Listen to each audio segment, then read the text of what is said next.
Where are you from originally? North Carolina. What part? Hickory, North Carolina. Where's Hickory, North Carolina? It is like, yeah. You got to give us a little something. It's like an hour between Charlotte, hour between Asheville. Got it. Mm-hmm. Perfect. Yeah. Okay. All right. Charlotte is like the only city. No. So, okay. Did you grow up with any siblings? What was childhood like? I had one brother. Mm-hmm. He's 5 years younger than me. Childhood. So, my mom, before my brother, it was me and my mom. My dad left when I was 1. My mom was like struggling with just me and her. And then he ended up like coming back. She taking him back, had my brother. We ended up moving. We were living in a condo, ended up moving to a house. And this is the house I grew up all the way till I was 16. So we all stayed here. My mom and dad fought all the time. But you said they fought. Yeah. Ah, that accent. Yeah. So they fought. Okay. Yeah. Yep. So pretty much never really got along with each other. Me and my brother always knew like they needed to get a divorce, kind of. They always got, my mom got remarried 3 times. So, oof. Yeah. So he was super manipulative to her, I guess, and like kept getting in her head. And like she kept staying and staying. Anyway, so ended up getting about 16 years old. They finally got a divorce. My mom kind of started drinking a little heavy and was going out all the time. So it was being me and my brother all the time.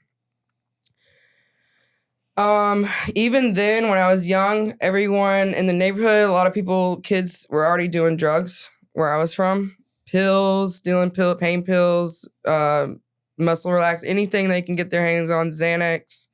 They're already doing it around me. Remember, my brother's 5 years younger than me, so I'm 16, so he's probably like 11. Fucking 11, yeah. He was young. And so we ended up, this is the biggest, dumbest mistake. My mom should have kept the house, but my dad kept the house. My mom ended up going to an apartment. Long story short, I got caught smoking weed at the apartment. And the lady the owner of the apartment complex kicked us out. My mom started dating her high school sweetheart again. And they dated for the longest time. Okay. All the way up until a couple years ago. But so we moved, went to his house, all of us. By that time, I started dating this girl. And we're just going to call her C. And C, her parents were there was a trap house. They sold drugs. C's parents ran a trap house. Yeah. Okay. So C's parents ran a trap house. I was dating her, first girlfriend ever. Mm-hmm. I was in like freshman, sophomore year.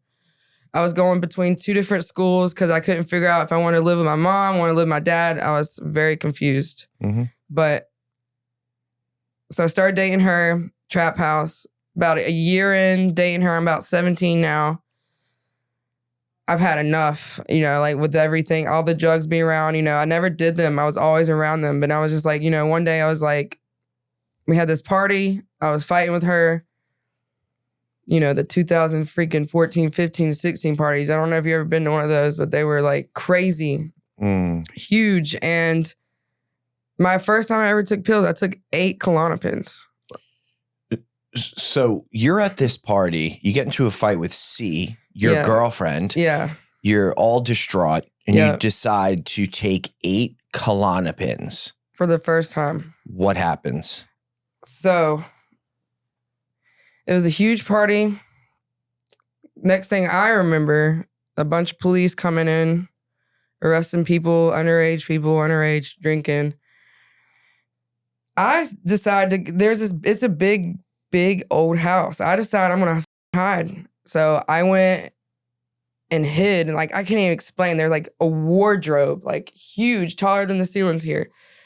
And I go in between this wardrobe and I'm sitting there and I just sit there and I hear the cop come in the room with the flashlight. He's coming around, look around. And I'm like, just sitting there. I sat there for probably like 30, 45 minutes, dude. And I was like, what the fuck am I going to do?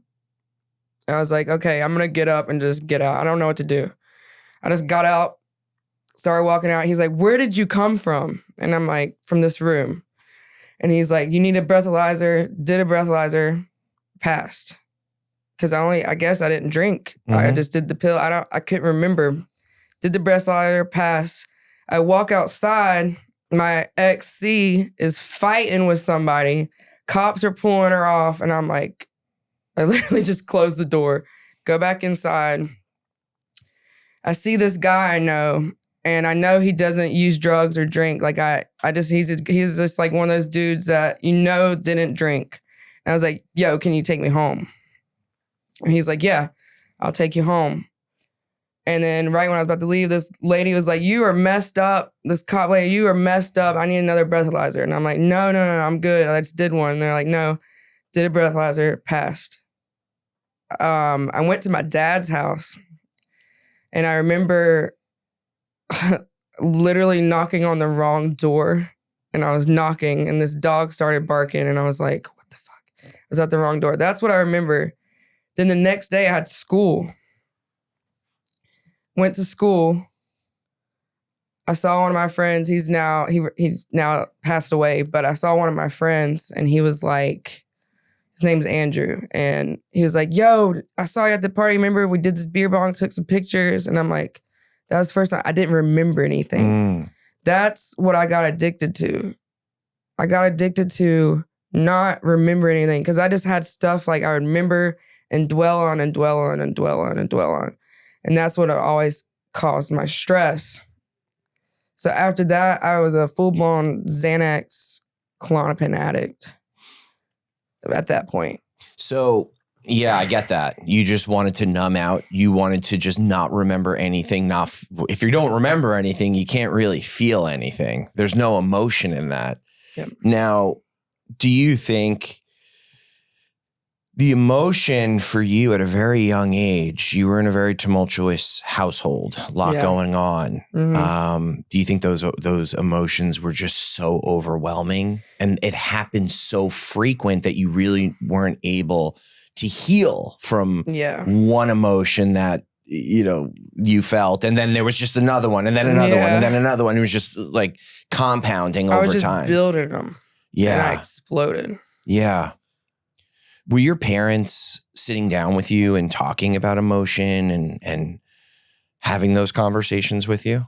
Hey guys, quick update. Every Monday night, I host the Rise Above Recovery meeting. It's an open meeting for any addiction, alcohol, drugs, gambling, food, whatever you're struggling with, you're welcome here. To get the meeting link and weekly updates, just email me at kevin@riseabovepod.com and I'll add you to the list. Also, if this podcast has helped you, please like, subscribe, or leave a rating. It helps us continue to spread the message of hope.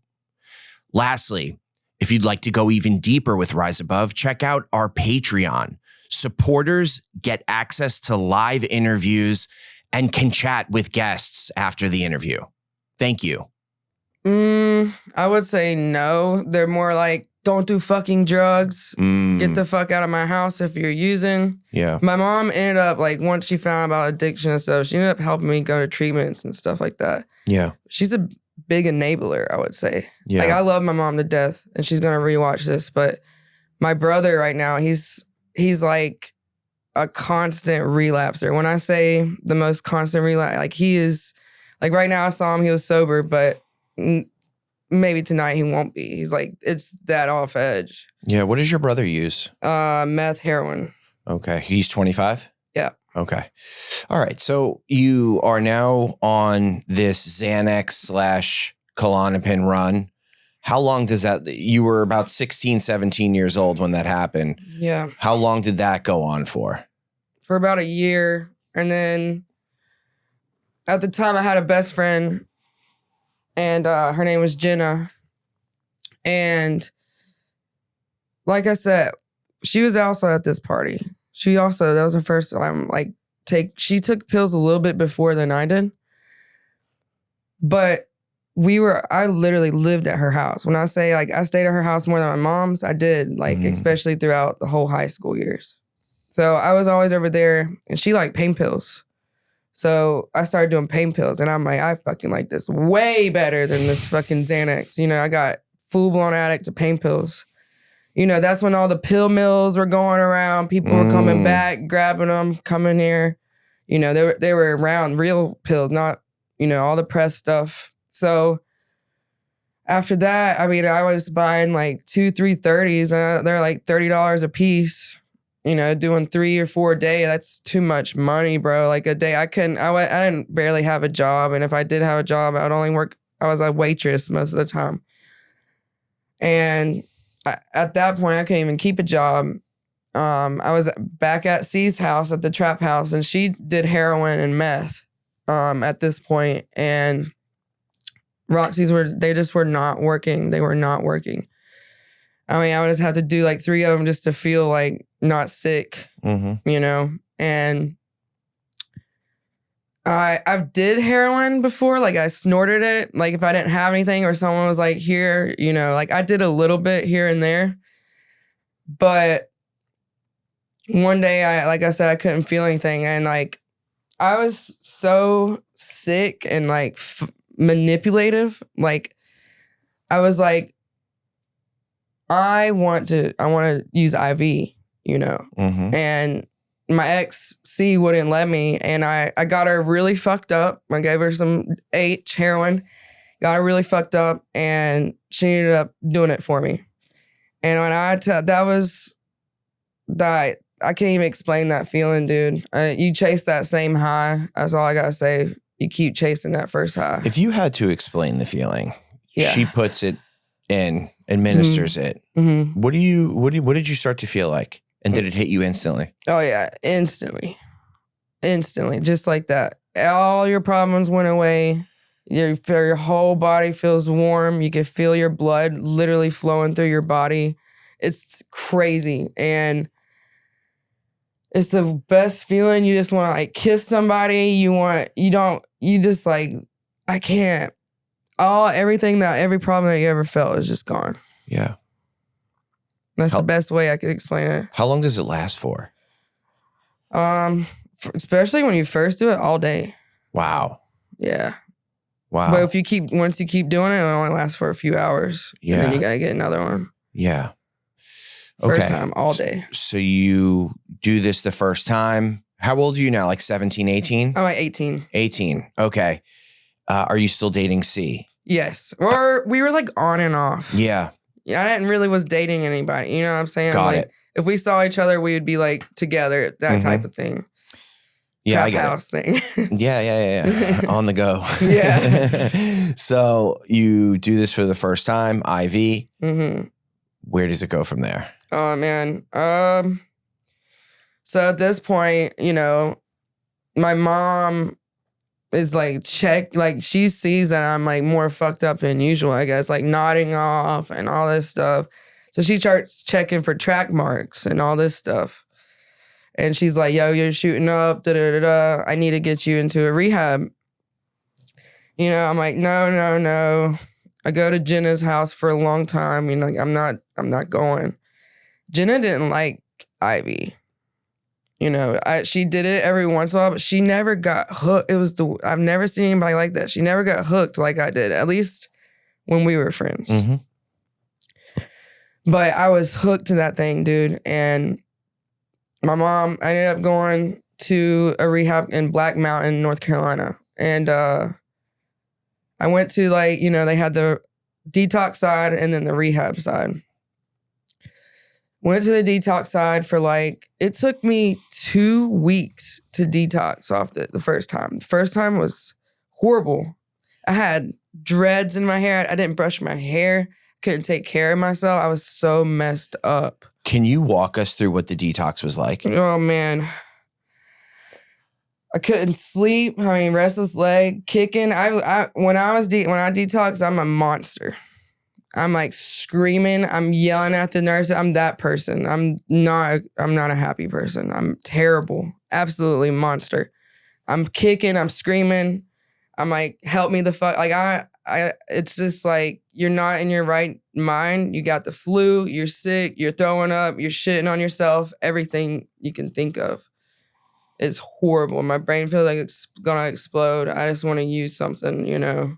That's the best feeling I could get. I remember sitting there brushing my hair for 3 hours trying to get these knots out of my hair that I haven't taken care of myself. Did you fully detox off it? Did you make it through the detox? I made it through the detox, but I met this girl. In rehab? In rehab. Oh, no. Her name's Bree. Yeah, closer. Yeah, you're good. And she's actually passed away now, but... I'm sorry. It's all good. Like, a lot of my friends are. It just happens. But I met this girl. She got in there. I don't even know how she got in there. She was messed up. And I don't know why my fucked up brain at the time thought that you know, maybe I can get something. Yeah. And I went towards her, nothing, you know, she didn't have anything or anything, but we ended up starting like dating or whatever. I ended up going to the rehab side and she was still in the detox side. I ended up literally just leaving rehab because I don't know. I literally left. I didn't like it there. I made up excuses. I called Jenna and I got her mom to pick me up. So her mom came, picked me up, went to Jenna's house, and very next day I was using Roxy's and heroin and all that. Just literally the next day. Bree ended up getting out. Call her. She lived like 2 hours from me. So she was going to come pick me up with some dude. At that point, I was already using too. She picked me up. She was messed up. And we went 2 hours away to this place called High Point. And has a lot of heroin there. That's what I found out. This is in North Carolina? Yep. Okay. North Carolina. And we go there and ended up being a trap house. We ended up using together. And that was the first, at this point, I couldn't even do the rig, like shoot up myself. But she taught me how to do that. Ever since then, it was like a rap. Oh, no. It was a rap. And like we were doing dope every day. Long story short, she overdosed. And this is my first time I ever seen someone overdose. This is Bree. Yeah. From rehab. Bree, yep. She overdosed. And, you know, I'm like, what the fuck? We're at this house. They're like, you got to get the fuck out. I have no idea what these people are. And I'm like, she ended up coming back. I'm like, we got to go. Long story short, go to her parents' house. Her parents take us to a detox. We go to detox for a week. And we get back out. And we were about 30 days clean. And one day she was like, I want to sell my Adderall to make some money.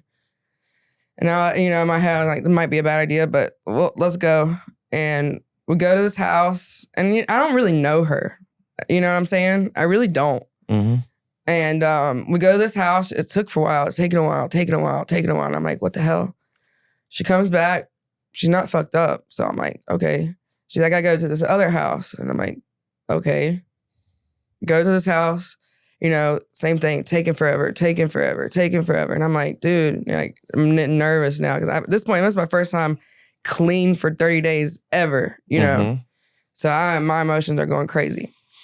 Comes back, she's not fucked up. Goes to the third house, same thing, waiting forever. This time she comes fucked up more than a football bat. I'm like, she is messed up. And I'm like, God damn it, you know? Trying to figure out, like, how'd you do this? We go back to her house. She ends up overdosing for real this time. And it's just me and her. And I'm like, fuck. And her mom, or stepmom and dad just saw us. They know that we're fucked up, or she's fucked up. And I start, you know, doing CPR. And as soon as I start doing that, I guess her stepmom just knew because the cops came down here. And I'm like doing CPR on her, and they're like, you know, she wakes up, she starts booking it, dude. She runs outside, just dips. I'm like, what the fuck's going on? And, you know, I'm sitting in there. I swear on my life, I'm 32 days sober. I'm sitting there in the living room. They found her. And they're like, they arrest her. And they come back in. They're like, Jaclyn Buntic, you're under arrest for heroin possession. And I'm like, what? Like, where's it in my possession? Like, I start flipping out. I'm like, you can drug test me. You know, they're like, we found a spoon in the drawer in this room. I'm like, I don't even live here. Like, I've been here for like a month. I don't even live here. You know, I get arrested. I go to jail for 5 fucking days. Oh my God. And before that, I got arrested one time for something I did do, but I never had to like actually sit in a cell. That was the worst 5 days of my life. I can't explain the emotions I was feeling. Like, just because it was the first time I was sober, and the betrayal, because I don't know what she said to the cops. You know, I'm trying to figure out all these things, you know. Still don't know what's really going on. But anyways, so didn't really get back with her then, but I ended up going back home to my mom, and then I ended up like seeing her again a couple times. I found out she was a prostitute. So that's what she was doing in those houses. To make money. I looked up her number on Google. That's how I figured it out. Like, I'm just one of those people, like, if you're honest with me, I don't give a shit. But like, if you lie to me, that's like, it was bad. And she kept overdosing. She was super tiny. And then she ended up overdosing and dying now. But so you got out of jail after 5 days. That is absolutely insane that they arrested you for possession. Yeah. Did you end up fighting it or anything, or no? It kind of just was what it was. Actually, I got a lawyer and I talked to him, and I got unsecured bond, let me out, and then Bree actually wrote a note and saying I didn't do anything. I was like, you got to do this. You know, I didn't do anything. You know. So everything got dropped? Everything got dropped. Okay. So you get out, you go back home. How old are you at this point? 19, 20. Okay. Mm-hmm. So what happens from there? Do you go home? You're still sober. You're clean. Yeah. Okay. So I got home. You're like almost 40 days probably clean at this point. Like I said, by that point, I started using again, and then went back, you know, contacted Bree. I was hitting up everybody to get stuff. I was using again once I got back home, because all the emotions and everything.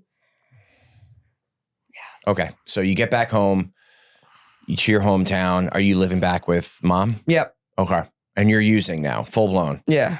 Does she sense anything is going on? Oh, yeah. I go back to Jenna's, go back to the C's house, whoever's house. Trap house. Use. Yeah. That's where I would go. Okay. What was it like because we have probably another 5 years of you using until you actually get clean.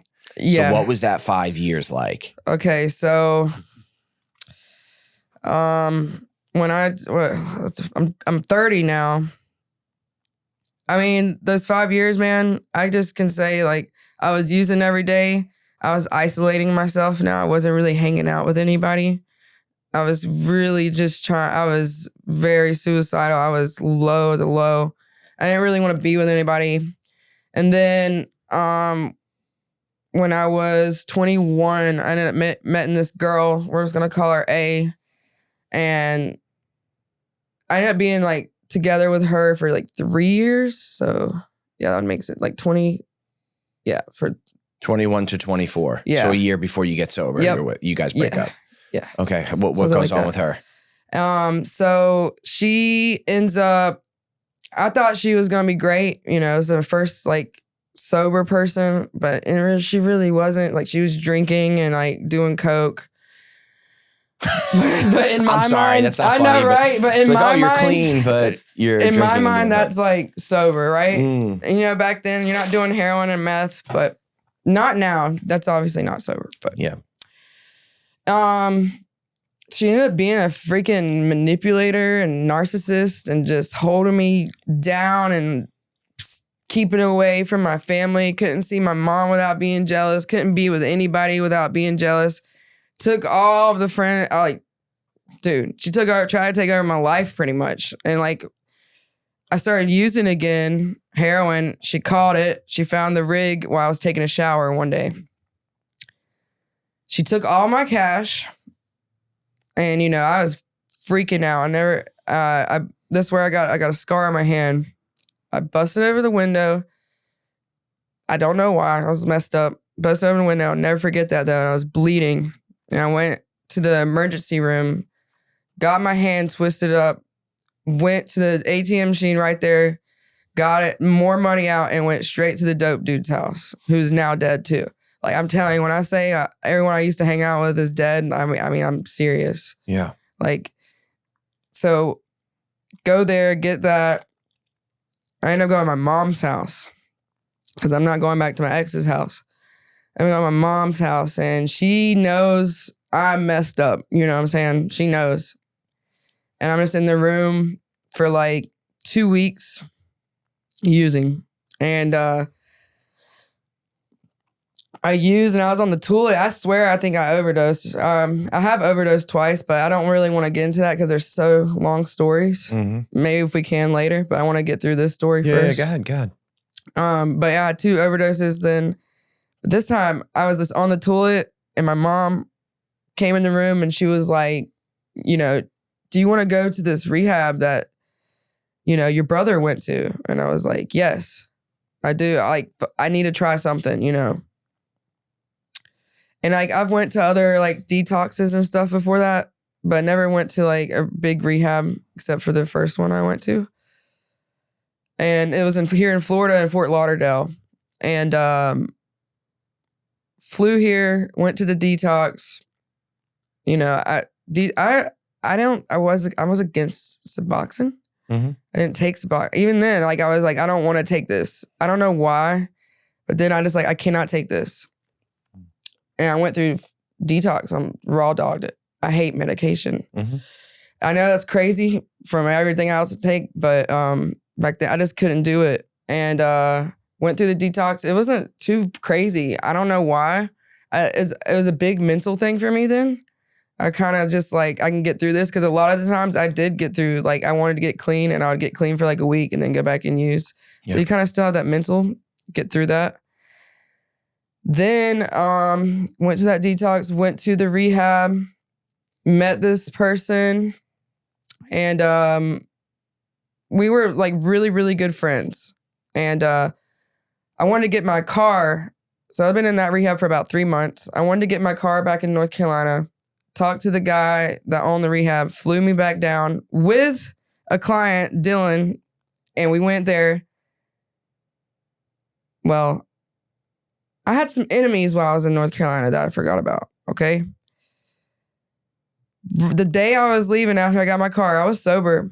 The day I was leaving, about to go, put gas in my tank. I had a whole thing. Someone put sugar in my gas tank. So I was like, holy shit, now I was gotta get this car fixed. That was my excuse for using again. Mm.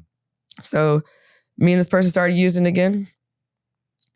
And this is the first time we've used together, you know. We're using, and we ended up kind of like dating. But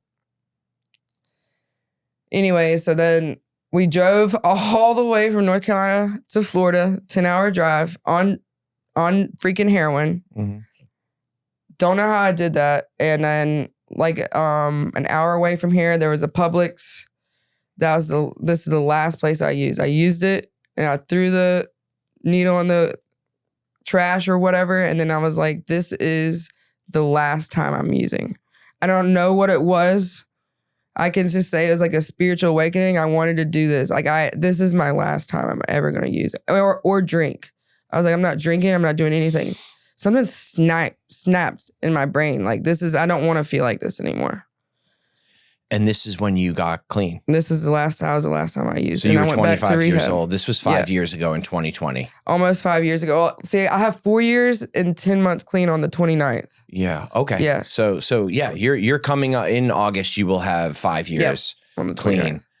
Wow. Crazy. I can't believe it's already been 5 years. So you shouldn't be here right now. Yeah. You talked about all the people that died in your life. Mm-hmm.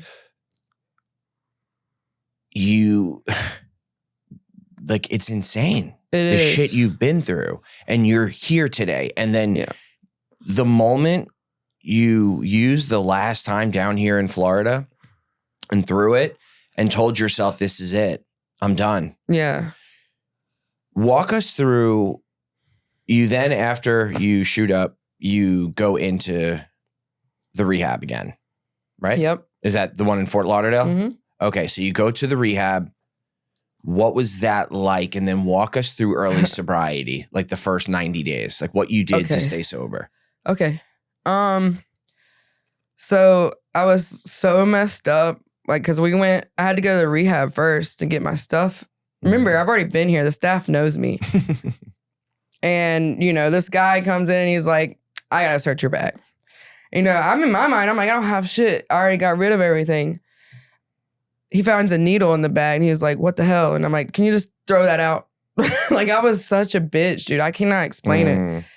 Like, I'm such a different person now. But threw it out, went to the detox. This time, I was so sick, dude. I needed Suboxone.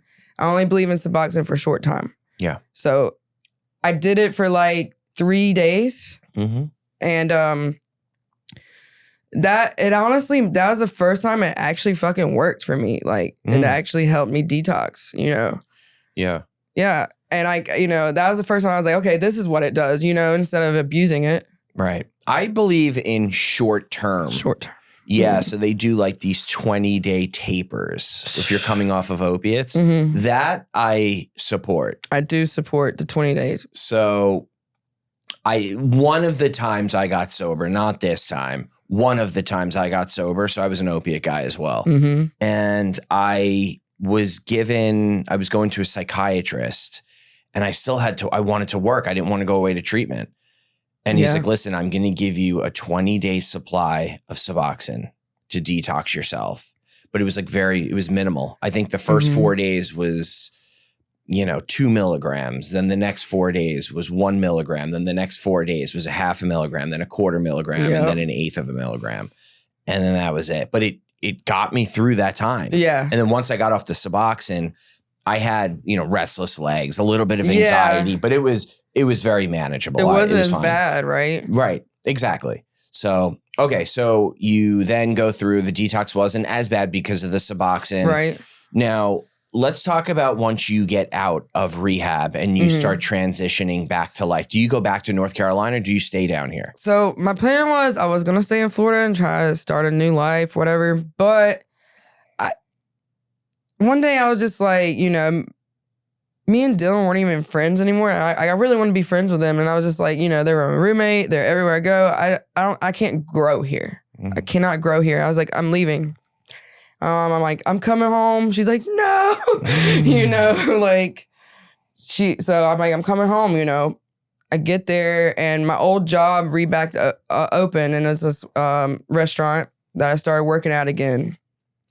Very next day, I was like, I know I have to work now or I have to keep my mind occupied. Like I knew what I needed to do. I just have to do it for the first time in my life, So I was working 6 days a week, working doubles. Like I had to do that to keep my mind busy. Like for me personally, I had to just keep my mind busy and worn the fuck out. Cause I have insomnia too. So I have to wear myself out before I can sleep even.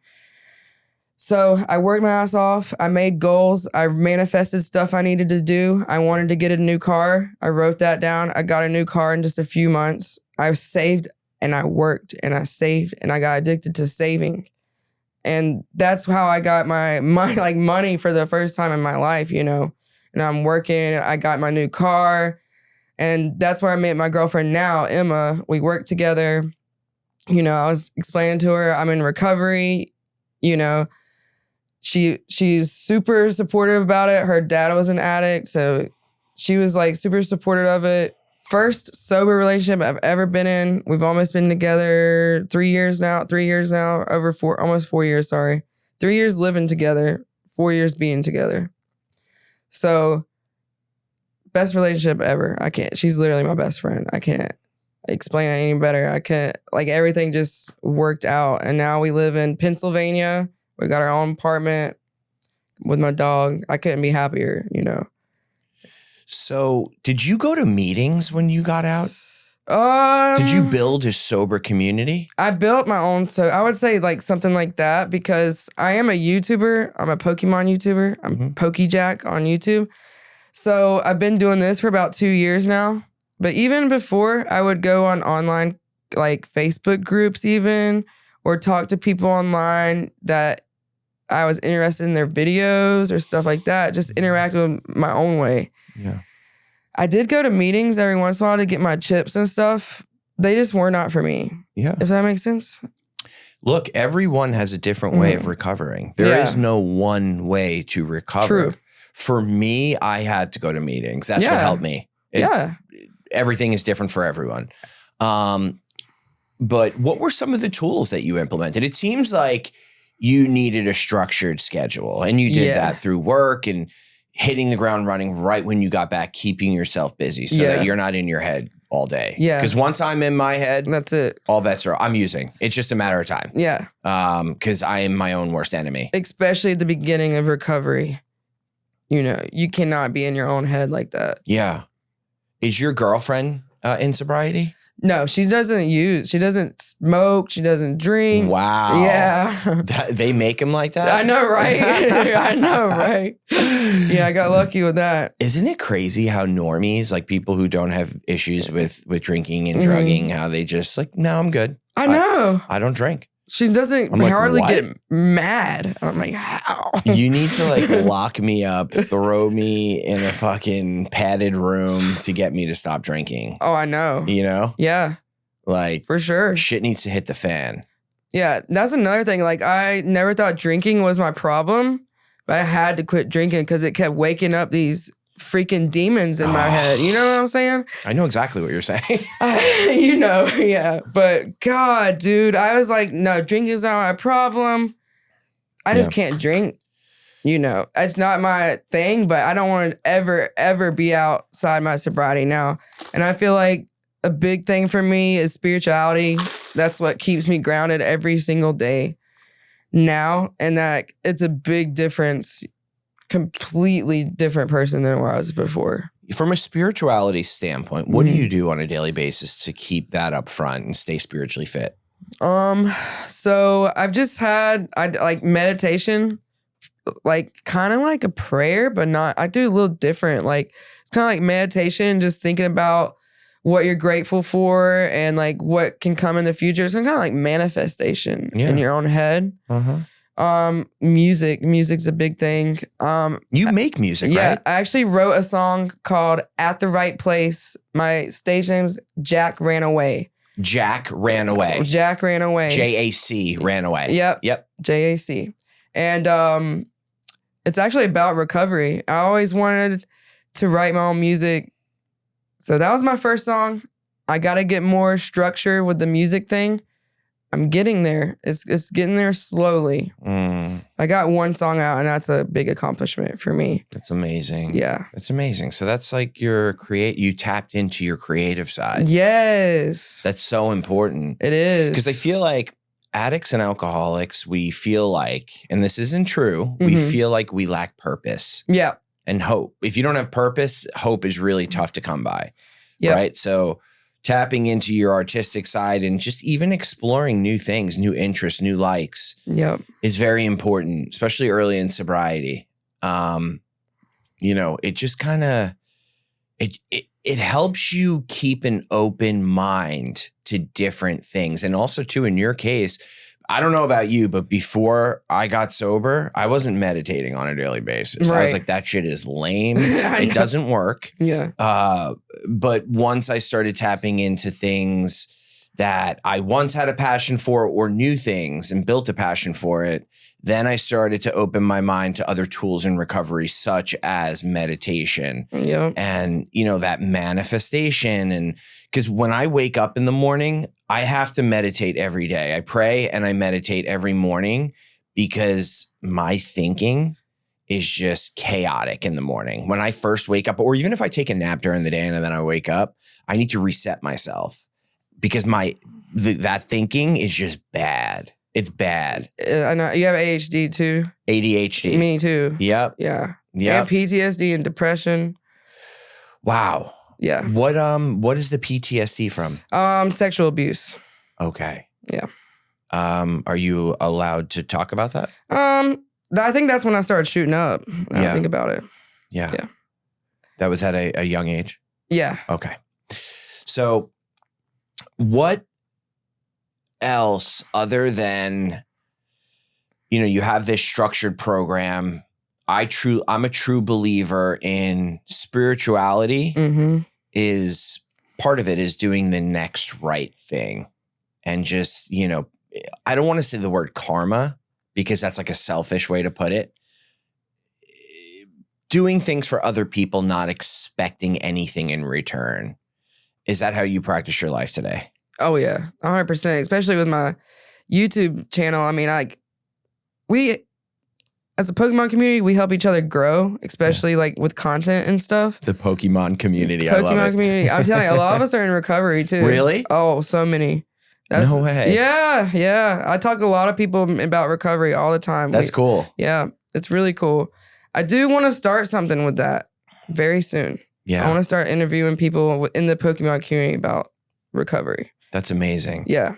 That's amazing. Because there's a lot, because like, in Pokemon, you get a lot of serotonin in your brain, especially people with ADHD and stuff. Mm-hmm. I never thought, like you said, you have to bring back old hobbies into your life. I never thought I'd be a Pokemon YouTuber for a full-time job. That's what I do full-time now. Yeah. I never thought I would make a song. I never thought I would get clean, but people out there listening and watching that are still suffering, it's possible. It really is. I know it feels like impossible for some people. It really does. I know it feels impossible for me. Yeah. I thought this was my life.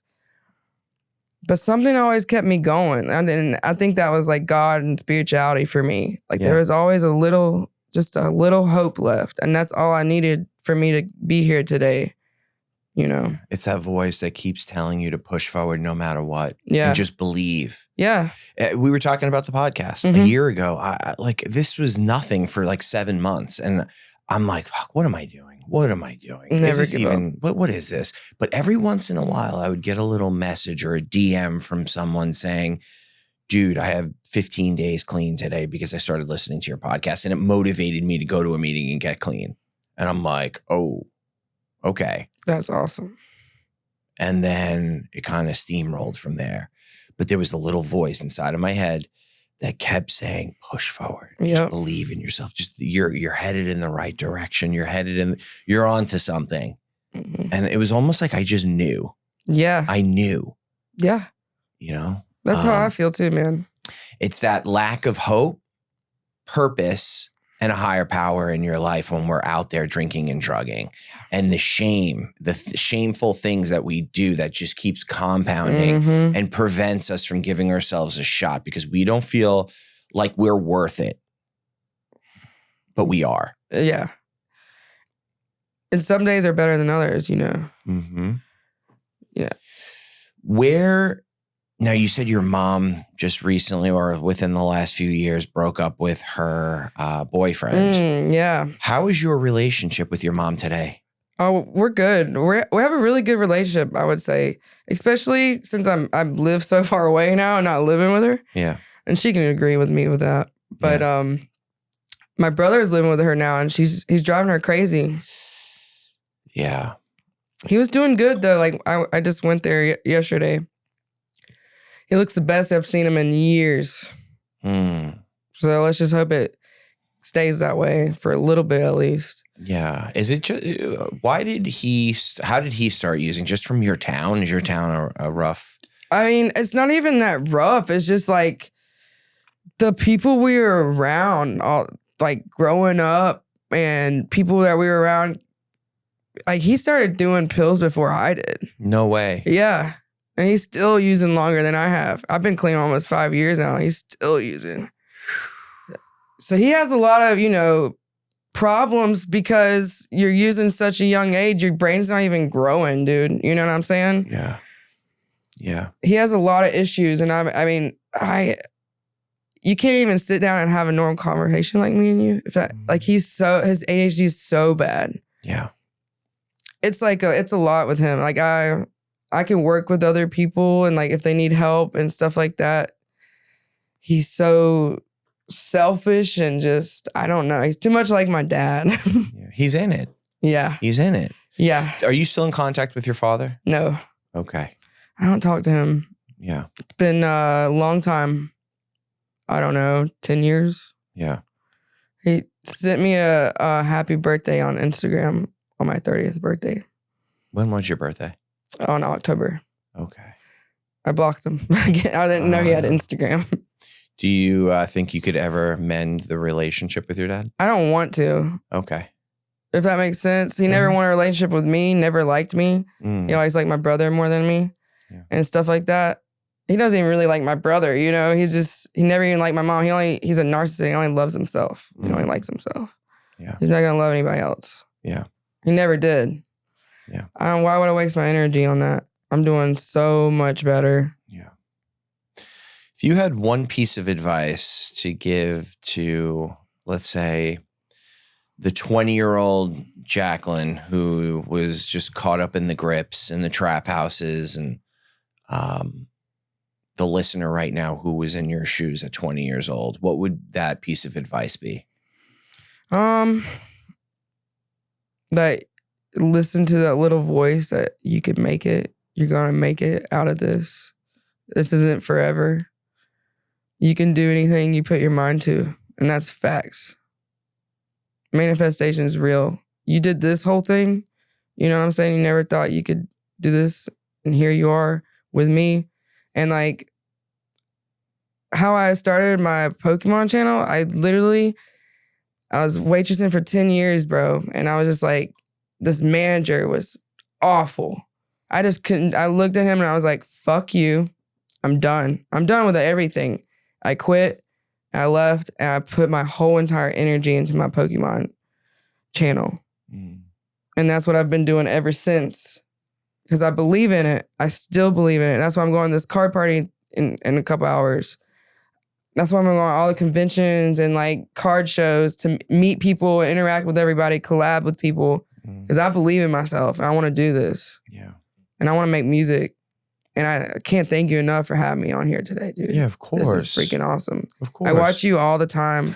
You have no idea. I watch you before I go to bed and stuff. I appreciate that. I really, really enjoy your videos. So to actually be here is truly, truly helping my recovery, and it's going to hopefully help some other people's as well. I appreciate that. Yeah, man. You help my recovery. That's too. it. Like we help one another. We're side by side. We're one. We're side by side in this, recovery journey. And I appreciate that. And anytime anyone reaches out, listen, I'm not huge by any means, but I'm actually. You're going to be very soon. No, so. You're already pretty big. It's gotten to the point now where probably once a week, I'll be out around and someone will be like, yo, are you Kevin Lanning? That's fucking cool. I'm like, yeah. It's crazy. This started happening probably like 2 months ago.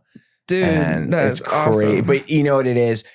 It's TikTok, because everyone's on TikTok now. And I've had many videos go viral, and they recognize me and then they discover TikTok, and then they end up subscribing to my YouTube channel or Spotify and or Apple.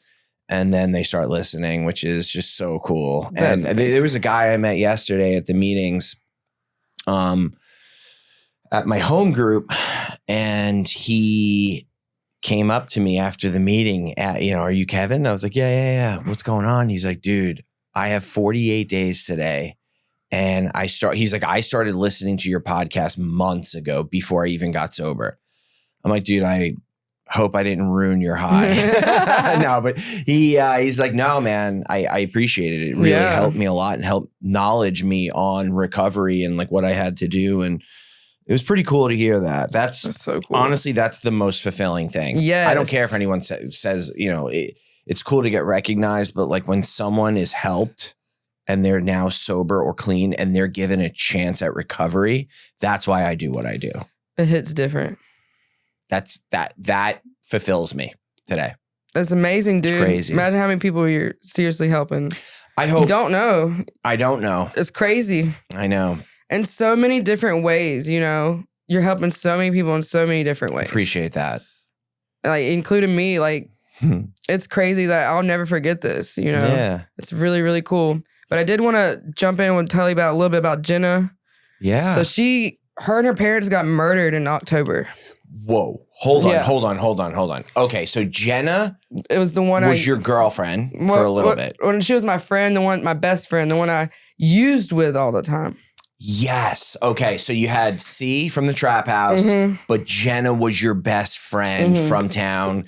She didn't like shooting heroin. Okay, now I'm with you. Okay, so tell us. Sorry. No, you're good. This is actually, I mean, the audience loves crazy stories. So tell us from top to bottom what happened. Okay, so whenever I did get clean, almost 5 years ago now, when I did get clean, I had to cut ties with everybody, okay?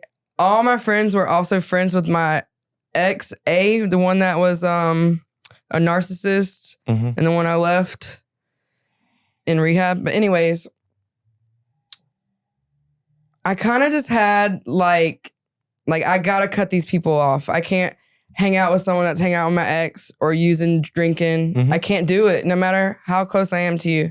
I literally cut off everybody. When I say everybody, I did. That's number one. Another thing about recovery, you got to cut those people off. Even my best friend. Cut her off. Jenna, you cut off. Cut off. Okay. No, blocked. Like, yeah. So one day, I was about a year clean. I saw her at the grocery store. And I was telling her I'm clean now, you know, and she's like, I don't know if I can ever do that, Jaclyn. But she's like, I'm proud of you. And she gave me a hug and she told me, I love you. That was the last time I saw her. But now in October, her and her parents ended up getting murdered. And I'm seeing this on my Facebook and I'm like, what the fuck? I've lost a lot of friends. I've lost friends to murder. I've lost friends to drugs. I've lost friends to a lot of things. But this one hit me so different because, I mean, she had a 10-year-old. It was in front of her 10-year-old. Can you tell us the story of what happened, though? Yeah. Like why they got murdered and everything? Yeah, I can try to tell you what I know. Yeah. Go ahead. So it ended up being her ex-boyfriend that was like stalking her. So she's dating this guy. Like I said, I haven't been in contact with her. I don't know too much that's going on. All I know is that it's one of these guys that she got drugs off of and then had, I guess, some kind of relationship with.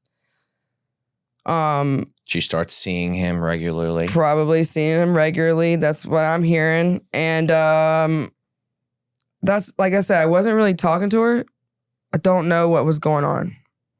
This is just from the news. Like, it's her ex-boyfriend. I didn't know. I know they work together. But pretty much he does it and then he turned himself in right after.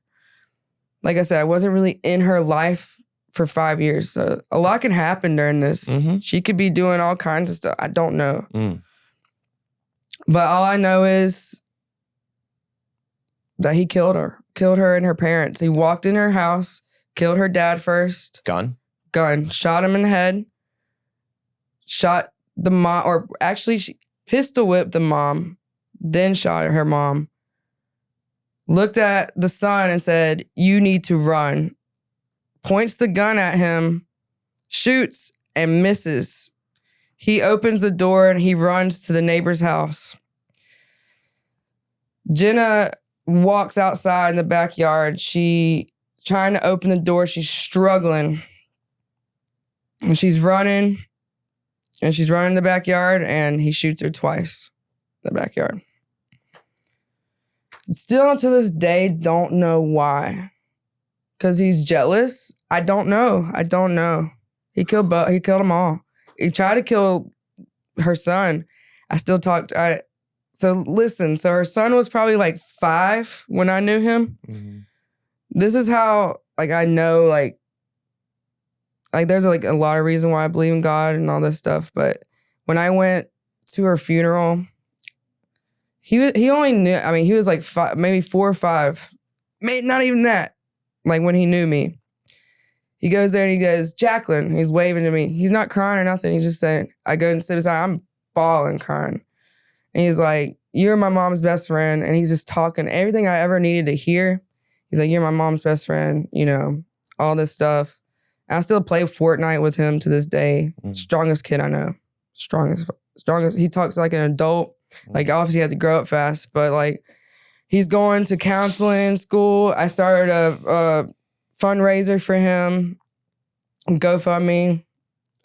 His great grandmother takes care of him now on another story. His dad is also passed away. His dad I grew up with since 3rd grade. His dad passed away from an overdose about a year ago. About 2 years ago now almost. In October 2024, right? Yeah. Is when they died. And it was 8 months after Devin died. That's how I remember that. But who's Devin? I'm sorry. Devin is the son's dad. So Jenna's baby daddy. Got it. I'm sorry. But yeah, it's a lot. And then Jenna's other like boyfriend at the time, TJ, 3 months later, like Bryson was going, I'm sorry, let me slow down. You're confusing the shit out of me. I'm so sorry. No, okay, I'm kidding. You're fine. You're fine. So I'm sorry. I meant not to say some names, so I kind of got messed up. But anyways. It's fine. So, okay. So a lot of these people have passed away. Mm-hmm. Her current boyfriend, I'm assuming 3 months after overdosed? Yeah. Okay. And he died? Yeah. How many people you think have died in your life from using drugs or like 40 criminal activity? 30 or 40. People that you were friends with? Yeah. And people I went to rehab with, talked to, had their phone number. Wow. I'm so sorry. It's okay. It's the reality of the disease. It is. Of addiction. It's serious. It is serious. I'm going to get a sip of water. But yeah, man, it is. For people to go out for murder, though, that shit killed me. They're amazing. Yeah. But sorry, I got when I get very nervous, I start stuttering and stuff. Oh, you're good. You're good. Well, Jaclyn, I want to thank you for coming on. I want to thank you for sharing your experience and the vulnerability, because you coming on here, getting vulnerable with us, with the audience, helps other people. Yeah. And lets people know that they're not alone. You've been through a lot. And I think it's fair to say that you shouldn't be here right now. Yeah. But you've been given a second chance at life. And what you're doing with this second chance is amazing. You're helping other people. Yeah. You're selfless today. Mm-hmm. You're a completely different person. Yeah. And I commend you on your sobriety because it helps me stay sober. Yep. And you help a lot of other people stay sober. And I just want to thank you from the bottom of my heart for taking the ride down here and coming on. I'm stoked about it. And thank you for having me and listening. Of course. And I hope we can help some people. I know you are every day. Keep doing what you're doing, dude. Thank you so much. You'll be at 1 million next year. Thank you.